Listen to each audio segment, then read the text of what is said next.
Sveiks! Mani sauc Ainārs. Esmu uzņēmuma Overly vadītājs. Overly ir pirmā un vienīgā aģentūra Baltijas valstīs, kas specializējās papildinātās un virtuālās realitātes izstrādē. Mūs varētu klasificēt kā IT uzņēmumu. Mēs izstrādājam dažādus IT risinājumus, daži no tiem ir standartizēti, ko mēs tirgojam vairāk ārpus Latvijas, un daudz no tiem ir individuāli veidoti, kurus mēs veidojam dažādiem muzejiem, festivāliem un citām iestādēm. Kopā mēs esam 18 darbinieki, lielākā daļa strādā uz vietas, tomēr ir vairāk, kas arī to dara attālināti. No visiem darbiniekiem lielākā daļa ir programmētāji, bet ir arī projektu vadītāji, mārketinga speciālists, produktu vadītājs.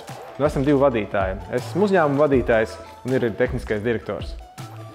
Šobrīd kā reizi izmēģinu vienu no mūsu risinājumiem. Viens no jaunu uzņēmuma izaicinājumiem ir tāds, ka man kā uzņēmuma vadītājiem ir daudz amatu. Un viens no tiem ir personāla daļas vadītājs. Mēs savā komandā meklējam pārsvarā C# programmētājs, kas māks strādāt arī ar Unity.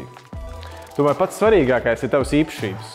Un ja tev piemīt neatlaidība, ja tu mācies no savām kļūdām, un pats galvenais esi pastāvīgs, tad visu pārējo var iemācīties. Overly kā uzņēmums strādā jau vairāk kā 8 gadus. Un tīpaši pēdējos gadus mūsu uzņēmums ir audzis ar vismaz 25% pieaugumu katru gadu. Tomēr esam sasnieguši to brīdi, kad Baltijas valstis mums jau paliek par mazu. Un attiecīgi šobrīd meklējam ļoti aktīvu veidus, kā iet ārpus Baltijas valstīm. Tāpēc mēs ņemam visu to, ko mēs esam iemācījušies, pārvēršam par produktiem un mēģinam ar šiem produktiem iekarot citus tirgus. Lai to izdarītu, protams, ir nepieciešams investīcijas. Un šī ir lieta, kas ir mūsu šobrīd lielākais fokus, ir iegūt šīs investīcijas, lai uzņēmums var arvien straujāk augt. Šobrīd mūsu fokus ir angliski runājošie tirgi, kas ir Lielbritānija un ASV. Tomēr, ņemot vērā mūsu ģeogrāfisko stāvokli, mēs ļoti daudz fokusējamies arī uz Centrālu Eiropu. Galvenā klienta piesaistes metode Overly ir satura mārketings. Mēs rakstam iedvesmojošus rakstus, veidojam izglītojošus video, ko cilvēki pēcāk var atrast, izmantojot meklēšanas platformas kā Bing vai YouTube. Piemēram, pagājušajā gadā vien meklēšanas platformā Google mūs ieraudzīja vairāk nekā 1 miljons pasaules iedzīvotāju un potenciālo klientu. Parasti projekta realizācija sākas ar to, ka klients ar mums sazinās un izstāsta savu ideju.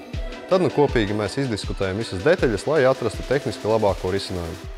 Kā piemēru varu minēt, nesen ar mums sazinājās viens muzejs, kurš vēlējās digitalizēt daļu savas ekspozīcijas, lai padarītu to pieejamāku saviem apmeklētājiem. Diskutējot par labāko risinājumu, mēs nonācām pie lēmuma izmantot fotogrammetriju un papildināto realitāti. Tā rezultātā mēs sabildējām vairākus eksponātus, ar fotogrammetrijas palīdzību izveidojām 3D modeļus un ievietojot tos papildinātajā realitātē, ļāvām muzeja apmeklētājiem aplūkot šos eksponātus ne tikai fiziski uz vietas, bet arī no mājām. Es visu dzīvē vērtēju pēc tā, vai es būtu gatavs darīt šo lietu otrais. Un ja man būtu jāuzsāk uzņēmējdarbība no jauna, šī ir tā viena no lietām, ko es noteikti darītu. Un ar šo es vēlos iedrošināt arī tevi.